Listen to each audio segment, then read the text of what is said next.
Chicago beat Minnesota in the Lynx' first preseason appearance. It was a great showing for Chicago. Redemption in the preseason because I was underwhelmed with their initial game against Brazil, but they saw their mistakes and bounced back by running a tighter ship on both the defensive and offensive end. What really stood out to me was Haley Van Lith. With Courtney Vandersloot being their starting point guard, as soon as they acquired HVL, I thought this is a great learning experience in her rookie season to be paired with such a skilled guard. Sloot is a two-time champion, court general.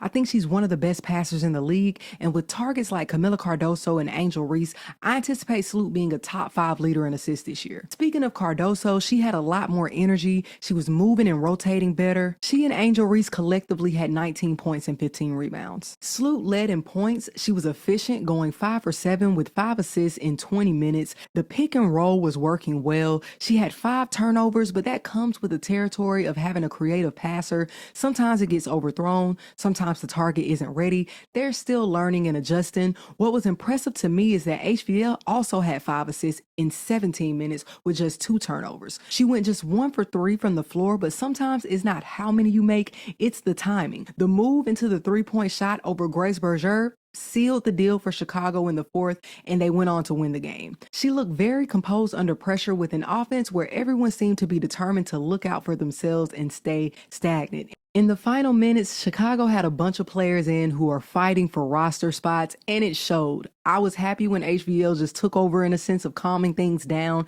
She had moments on defense where she got beat, but everyone gets beat sometime. I think she recovered well. It made me think back to what I've said in previous videos and what she said recently about her time at LSU and how it prepared her for this moment. She was under a lot of pressure at LSU. She was uncomfortable. You have to be uncomfortable sometimes to get where you need to be. Sometimes the best development is allowing yourself to do the thing and fail. The Lynx looked a bit disjointed. I don't worry much about this. Frankly, for a part of last season, they did not look like the number 2 team in the league. I trust they'll get things together.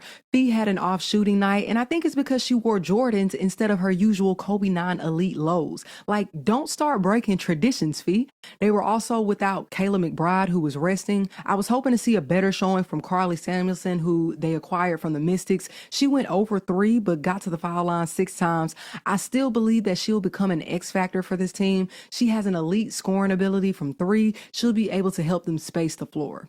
Miriam Badine is an international rookie. She was not on my radar, but she is now. She's a 6'3" center, but honestly, she moves more like a forward. I think she can bring something special off of the bench. What are your thoughts, Hoops Tribe? How do you feel about this preseason matchup?